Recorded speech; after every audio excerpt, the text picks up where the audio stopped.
उत्तर प्रदेश में निकाय चुनाव की घोषणा के साथ ही शहरों में राजनीतिक माहौल बेहद गर्म हो गया है। न्यायालय के आदेश से चुनाव के स्थगित हो जाने के बाद ढीले पड़ गए दावेदार अब अचानक बीते रोज हुई चुनाव कार्यक्रम की घोषणा के बाद बहुत तेज गति से मैदान में आ गए हैं। शायद निकायों के दावेदारों को इतनी जल्दी चुनाव कार्यक्रम की घोषणा होने की उम्मीद नहीं थी। उन्हें लग रहा था कि पहले तो न्यायालय के आदेश पर सरकार द्वारा बनाए गए अन्य पिछड़ा वर्ग के सर्वे वाले आयोग की रिपोर्ट ही निर्धारित समय 3 महीने के बाद ही आएगी। रिपोर्ट आने के बाद भी सरकार उसका परीक्षण करने और कैबिनेट में स्वीकृति कराने के बाद नए तरीके से आरक्षण प्रस्तावित करेगी। इस तरह से मई-जून तक ही चुनाव घोषित होने की उम्मीद की जा रही थी, लेकिन सरकार द्वारा बहुत जल्दबाजी में पूरी की गई सभी कार्यवाहियों के बाद बीते रोज चुनाव कार्यक्रम घोषित कर दिया गया है।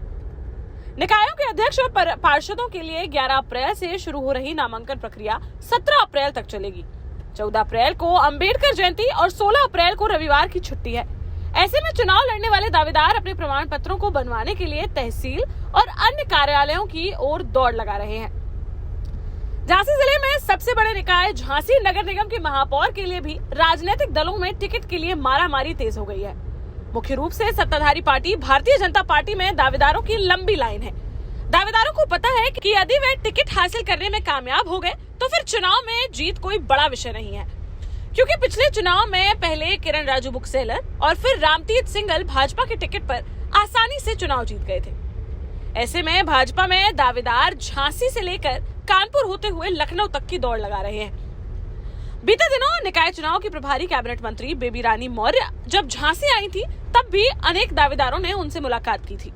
वर्तमान में झांसी नगर निगम के निकाय चुनाव संयोजक बनाए गए पूर्व जिलाध्यक्ष अरिदमन सिंह के पास महापौर के लिए आवेदन जमा करने का काम तेजी से चल रहा है। पार्टी ने 10 अप्रैल तक आवेदन मांगे थे।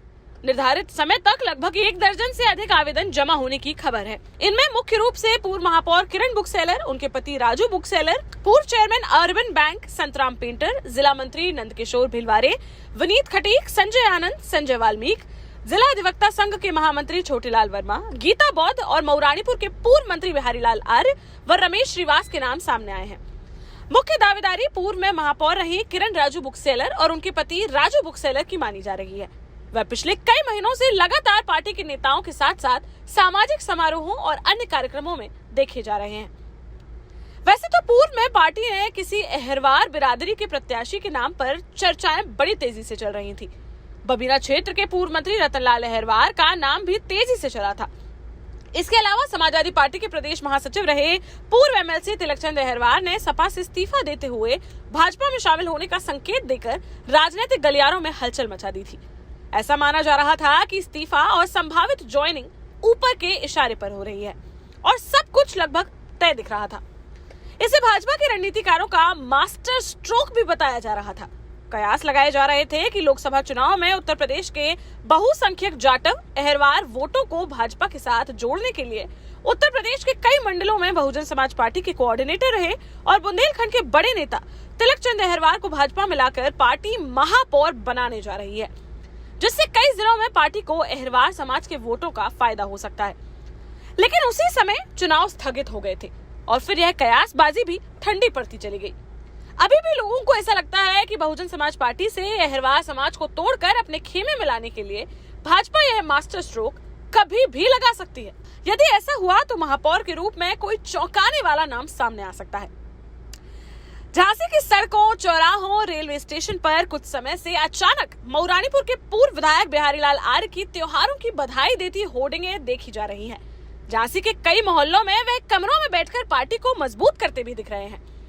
उनकी सक्रियता को देखकर लोग अब यह सोच रहे हैं कि यदि इतनी सक्रियता बिहारीलाल आर्य ने मऊरानीपुर में विधायक रहते दिखाई होती और पार्टी के पदाधिकारियों और कार्यकर्ताओं की उपेक्षा नहीं की होती तो शायद उनका टिकट नहीं कटता और उन्हें झांसी में महापौर के लिए लाइन नहीं लगानी पड़ती।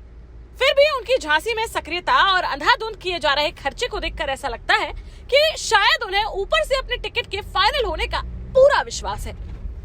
पिछले दिनों झांसी आए नए क्षेत्रीय अध्यक्ष प्रकाश पाल द्वारा कही गई बातों को संकेत माने तो ऐसा लगता है कि पार्टी बुंदेलखंड के सबसे बड़े निकाय झांसी नगर निगम में टिकट की घोषणा करते समय अपने किसी पुराने और समर्पित कार्यकर्ता को ही प्राथमिकता देगी, जिसका संदेश आम कार्यकर्ता में ऊर्जा और उत्साह का संचार कर सकता है।